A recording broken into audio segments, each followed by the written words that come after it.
Hello you lovely cubs, it's the Dragon Lord here, back again with another video. Now today we're doing a new what if on the channel. What if Luffy went back in time, part 1. Now, if I do sound a bit unwell, I've got a headache and I have to record this video twice because I made a bet with my friend, not a bet, but I made a kind of promise, I guess you could call it. So I have to do this twice, which is almost an hour of recording. You can see the video length, so it doesn't really matter. Anyway, there's not a lot to say. So, like and subscribe if you're new around here. If you guys do want a part 2 for this, there will be a like goal. I think I'll put it high since the One Piece video seemed to do better. Apologies. I'm not cutting that out because struggling. But anyway, so the like goal, I think I'll put it at 80 likes. Now that's a lot for this channel, but I think you guys can definitely crush that like goal for a part 2. With that out of the way though, join the Discord if you haven't already, and subscribe if you're new around this channel. So anyway, let's get into it. I'm up now, 20,000 on a bus down. I'm on my way up, going up now, and I ain't never gonna touchdown.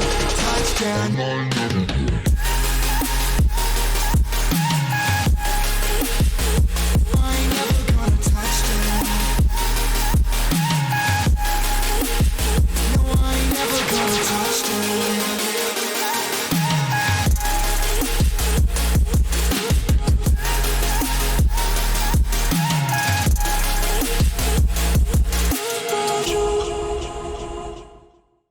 Kaido and Luffy would be having their battle.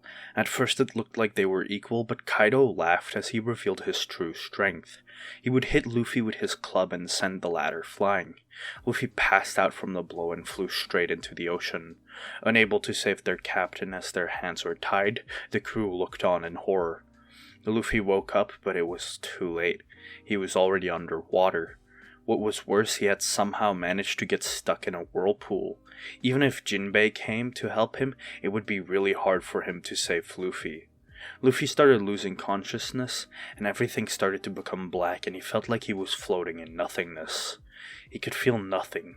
He was faintly conscious, but he couldn't feel anything. Until he did. An emotion. Was he angry or sad? He couldn't really tell. He opened his eyes and was met by a familiar sight.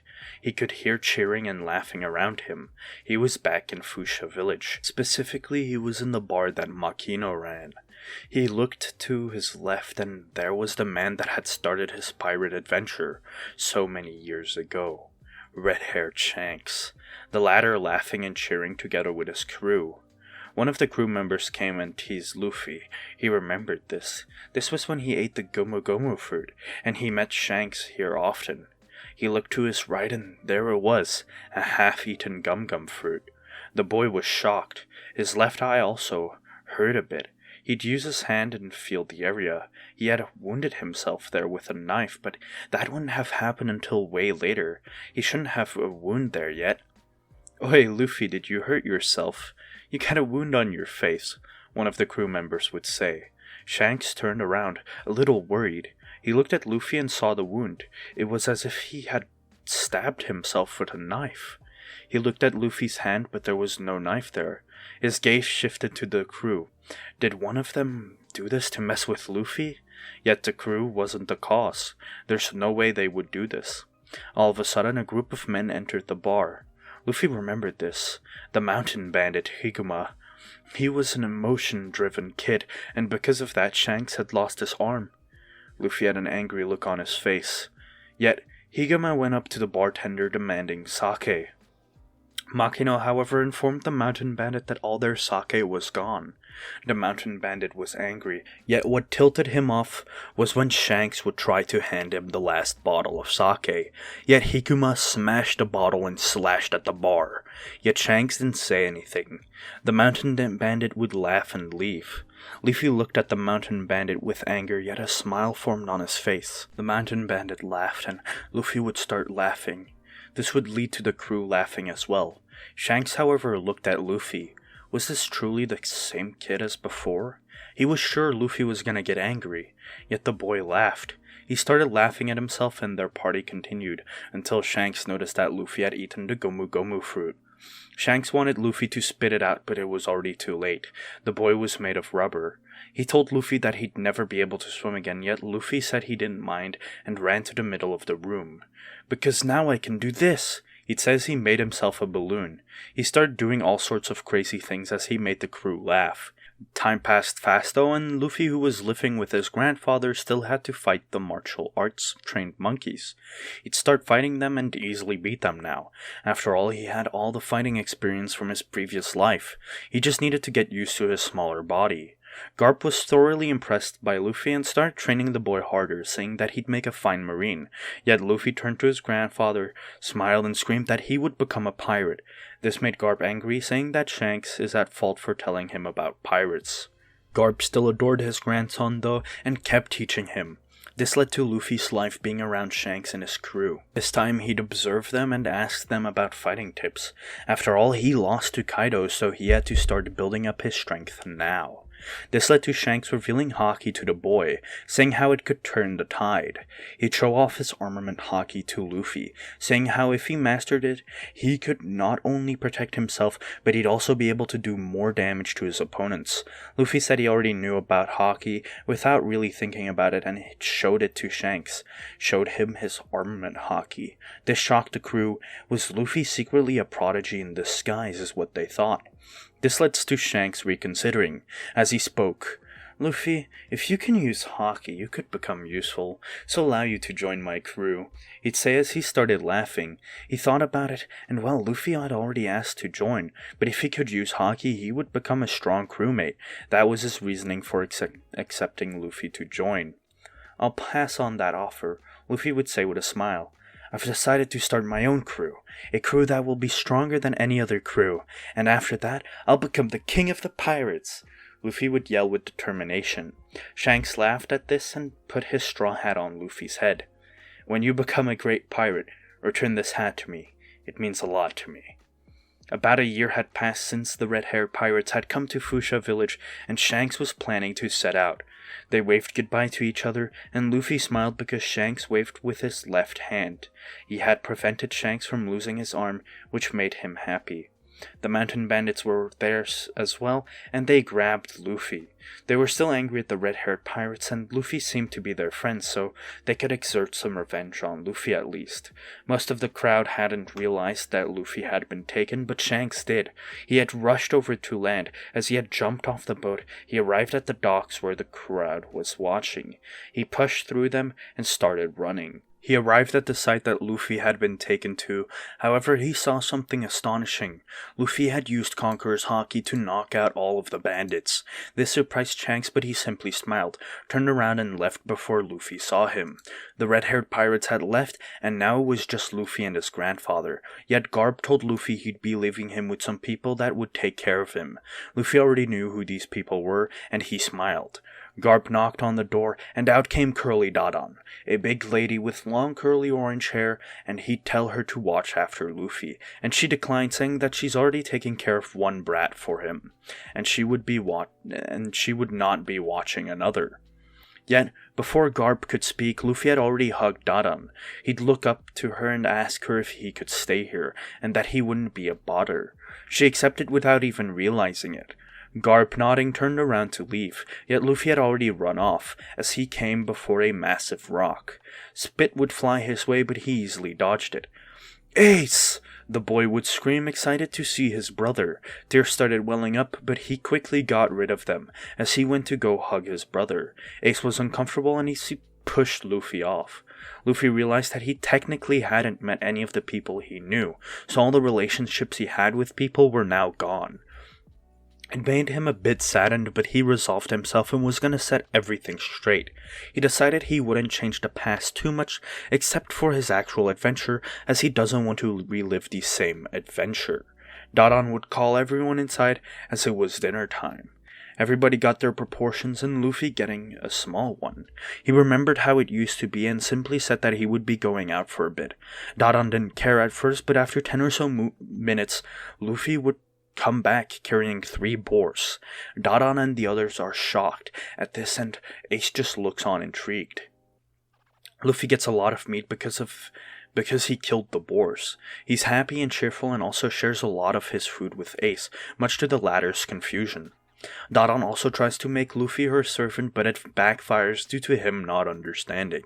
Ace soon heads off on his own, with Luffy following after. Ace, however, ignores him and knocks down a tree to prevent Luffy from following him, yet Luffy dodges the tree and still manages to follow Ace. They arrive on a rope bridge, and annoyed, however, Ace knocks Luffy into the chasm below. Ace returns to the mountain bandits and claims he does not know where Luffy is when he gets asked. However, that night Luffy would arrive back at the mountain bandits' hideout, and with him were the bodies of multiple crocodiles. Surprised, Dadan asked him what had happened, and he simply shrugged it off as him getting lost in the woods, and when he was met with the crocodiles, he decided it would make for a good dinner. Dadan laughs and pats Luffy, saying he did a good job. Ace, however, was a bit stunned at this, as Luffy had brought back 4 crocodile bodies, and he looked relatively unharmed. The next day, Ace sets out again, with Luffy following him once again. Ace tried leading Luffy into dangerous areas, but Luffy, basically knowing the forest like the palm of his hand, easily followed Ace. Ace would arrive at the junkyard known as the Grey Terminal, and Luffy would still follow him, staying a safe ways away so that Ace wouldn't notice him. Luffy spots Ace with a yellow-haired boy, which was Sabo. Luffy smiled seeing his brother, but still had to hide for his own good. Meanwhile, Sabo shows Ace some money he had snagged off some people at the front gate. Luffy walks up to the two, but upon seeing him, they grab him, and they tie him to a tree. After pondering what to do with him, they both agree to just kill him. Luffy, however, would have already untied himself from the rope, as he smirked and said he would probably have a hard time doing that, much to the two boys' confusion. Meanwhile, the Blue Jam pirates are approaching their area. Sabo notices this and tells them to hide. They drag Luffy along and they hide in some bushes. One of the subordinates reveals that Sabo had stolen their money. This leads to Ace scolding Sabo for stealing the pirates' money, yet after a moment he has a look of horror on his face. "What's wrong?" Sabo would whisper, and Ace simply pointed towards the pirates. Looking over, Sabo would get shocked expression on his face. Standing in front of the pirates was Luffy. Porkamy, who was leading the pirates, would ask him where the money was and if he knew Ace and Sabo. Luffy would smile and he would say that he did know Ace. This led to Porkamy threatening him and asking him where the money was. Luffy simply replied that he wouldn't tell them. Porkamy, enraged, tried to punch Luffy, but the latter simply dodged. Luffy would then strike Porkamy in the face with a gum-gum pistol. This didn't have much effect, but it made Porkamy stumble back a bit. Realizing he doesn't have the physical strength yet that he had as an adult, Luffy would have to use his haki or one of his gears. Considering that the latter would destroy his body, he opted for the first. He infused his fists with haki. Basic level haki was more than enough to take on Porkamy. The pirates would rush at Luffy together with Porkamy, yet Luffy simply sent them flying with a gum-gum bazooka. Porkamy, who dodged the attack, would strike at Luffy, yet Luffy simply repeated the action and sent Porkamy flying away with the gum-gum bazooka as well. Ace and Sabo would reveal themselves and be stunned by Luffy's strength. They apologized for wanting to kill him, but he simply laughed it off, asking if he could join them. Ace and Sabo looked at each other and smiled, and accepted him into their little crew with no questions asked. Sabo realized that the pirates would probably come for them, so he invites himself over to stay at Dadan's. Later that night, Dadan finds them and is angry at the boys for inviting Sabo over without permission, yet Sabo prepared to simply hand Dadan some money and showed her respect. This was enough for her to accept him here. After a few days where Luffy and the boys trained them, wanting to learn from Luffy and Luffy wanting to be stronger had progressed a lot in merely a few days. They had come far and Sabo decided that it would be great to go for a treat. They would sneak past the Great Wall and enter the town, going into a restaurant. They'd quickly pull a dine and dash and a man would call out Sabo, but the latter ignored him. Later that day, Sabo came clean about being a noble, and without much at all happening, the boys just accepted each other, all stating their dreams, with Sabo wanting to be free and going on an adventure to write about it, and Ace wanting to be Ace wanting recognition and Luffy simply stating he will become the king of the pirates. They don't doubt his words and tell him that they'll be rooting for him. Ace pulls out a sake bottle and they swear that from that day on, they will be brothers. The three of them would enjoy their time together. All of them would play, train, eat, sleep, and fight together, acting like ruffians and as children their age should. Their strength was increasing a lot as Luffy was overly pushing himself to get stronger. This got the other boys to kick in their drive as well. But one day, Sabo's father found them, and with the assistance of the Blue Jam pirates, captured Sabo. Yet Luffy knocked most of the Blue Jam pirates out using his conqueror's haki. This scared Sabo's father, who feared the boy. Luffy then fought Blue Jam and easily overpowered him, knocking him out in just one punch. Poor Kami, who was still standing, just backed up, saying he didn't want to fight Luffy or Ace. Sabo's dad yelled at the boys, saying that if Sabo doesn't leave Great Terminal, he will also be burned like the rest of them. This leads to Sabo's father revealing that the Great Terminal will be burned down in the next few days. However, Luffy simply punches Sabo's father, not knocking him out, but telling him to zip it. Sabo's father demands to know Luffy's name, and Luffy proudly pronounces himself as Monkey D. Luffy.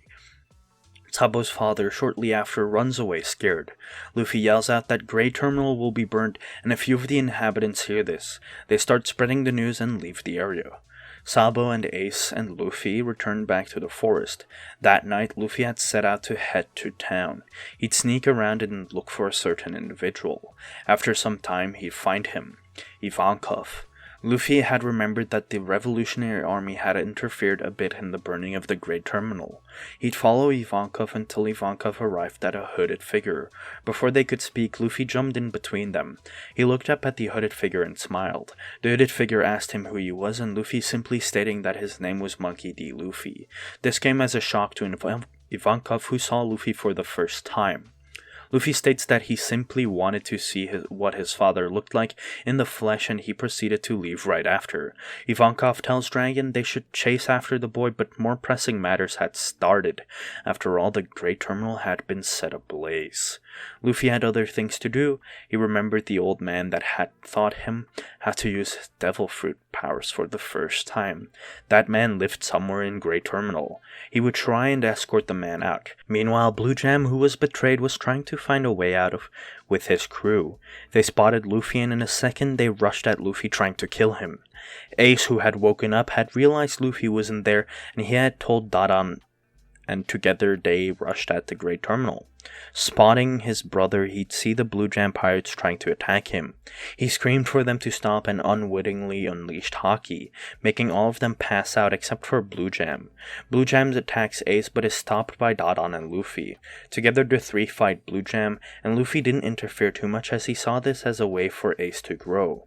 The latter knew this and accepted the challenge his brother had set. In the end, Ace and Dada win pretty easily. Playing and training with Luffy had increased Ace's strength beyond what he had imagined, and it made him happy. They rushed back home whilst the fire spread, with Luffy still escorting the old man. Some of the residents who were skeptical and didn't escape were struggling to find a way out, yet they would be saved by Dragon and the revolutionaries. 2 days passed, and in the morning Ace and Luffy awake to find Sabo missing. They go out to find Sabo, and they end up arriving at a mountain peak, where they see Sabo on a fishing boat. However, his boat gets destroyed by the celestial dragon who is holding a handheld cannon. Luffy and Ace are in tears, but they can't do anything. They arrive back in the bandit hideout, a lot more gloomy, yet Luffy resolves himself and tells Ace that Sabo probably survived that, as he's not so weak to die in one shot. Ace laughs and agrees.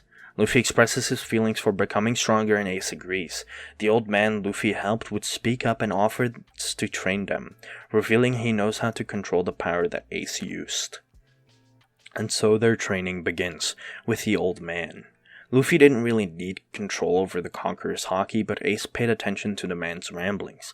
For a month's time, they would help the man build his ship and learn from him, becoming much stronger in the process. In this time, Luffy also received a bounty of 30 million. The one setting the bounty being none other than Sabo's father. He was enraged that Luffy dared to touch him, but he knew that Luffy easily beat Blue Jam, so he reported to the Marines and offered 30 million to to whoever killed him. Luffy and Ace had finished the man's ship, and after the man had departed, the two brothers decided to train on their own. Luffy would teach Ace about basic haki, and although he isn't a good teacher, Ace would easily learn the power as he himself is a prodigy. 7 years passed by in a flash, and Ace set out to become a pirate. Luffy waved goodbye to his brother, and Ace simply replied that he will be happy to see what Luffy will achieve. Danan asks Luffy what Ace means by this, and Luffy simply replies that Ace has never beat him in a fight before. Ace hears this and yells out to Luffy that the next time they meet, he'll be a lot stronger. Luffy laughs at this. The mountain bandits are a bit surprised except for Danan, who heard the stories of Luffy and Ace's battles. Luffy would focus on his training after Ace left, spending 3 years on mastering the haki he had learned from Rayleigh and Hyogoro. In this time, he'd also severely increase his physical strength and endurance, reaching a level that lay beyond what he had in Wano. And finally, Luffy would also have mastered his gears again in these 10 total years. Easily so, as he already knew how to master them before, improving on their strengths this time. Luffy would leave, but before he went, he'd say his goodbyes to Dadan. He'd say that he doesn't like mountain bandits, but that he likes them, which sends Dadan into tears. Shortly after, he'd set out on his adventure. The Lord of the Coast, a Sea King, would approach Luffy, but Luffy would simply use his Conqueror's haki to scare the beast away. While sailing, however, he would get caught in a whirlpool and decided to get into a barrel to make sure he wouldn't drown. He would end up getting picked up by a pirate ship. He'd burst out of the barrel, though, meeting Kobe. The boy would be scared of Luffy, who had knocked out 2 of Alvida's men by accident. Yet Luffy was a bit overjoyed to see Kobe and talk to him about ambitions. Kobe revealed his ambition to become a marine, and Luffy told him to go for it. After ransacking the food storage for a bit, they'd get confronted by Alvida. Alvida asks who Luffy is, and he simply replies that he is Monkey D. Luffy, the man who will be king of the pirates. Alvida tries to think of where she heard that name before. However, Kobe asks him if he's the same kid as that kid who got the 30 million bounty 10-ish years ago. Luffy confirms this and scares everyone. After all, Luffy had the highest first-time issued bounty and was currently the most wanted man in the East Blue, even if that bounty was set 10 years ago. Alvida would laugh, saying that Luffy couldn't be that same boy as she laughed. She would charge at him, but Luffy simply sent her flying with a gum-gum bazooka. The rest of the crew helped Luffy set up, and together with Kobe, he'd arrive at a town called Shellstown. There, Luffy heard rumors of a pirate hunter being captured. He remembered Zoro and decided he would take him into his crew. However, when he arrived at the pirate hunter's location, he remarked that a small girl had given him some food. She quickly ran over and jumped back over the wall. Helmeppo would come in, and after making fun of Zoro, he'd stomp on the rice balls, leaving shortly after. Luffy came in and asked Zoro to join his crew, and Zoro just laughed but then recognized the hat Luffy was wearing. He'd ask him whether or not he was that boy that got the 30 million bounty, and Luffy laughed and replied with a yes. Before Zoro could speak, Luffy would talk. I will become the Pirate King, and for that reason, I would like to have the future's strongest swordsman in my crew, he'd say with a smile. Zoro laughed, saying that he had never really told anybody his ambition, but Luffy could tell by just a glance. He accepted the offer and said he'd join Luffy, but he'd need his swords first. He also requested Luffy to hand him the stomped rice balls, which Luffy did. After that, Luffy used a Gum-Gum rocket to crash into the marine base, and he started running through the base. He somehow arrived at the top of the base and accidentally knocked over Morgan's statue, which pissed him off. After that, he'd quickly try to find Zoro's swords, which he did. After that, he would return to Zoro and untie him, giving him the swords right after. Captain Morgan would arrive and prepare to shoot Luffy, Zoro, and Kobe, yet when the Marines shoot, Luffy just bounces it back. Zoro comes in and together with Luffy they start to fight the Marines. Zoro takes note of how easy Luffy is beating all these guys, not even breaking a sweat. Zoro proceeds to finish Morgan, and instead of being mad, the other Marines cheer. Helmeppo would see this and points a gun at Kobe, however he'd pass out shortly after. Zoro remarked that Luffy had let out some sort of energy that made Helmeppo pass out.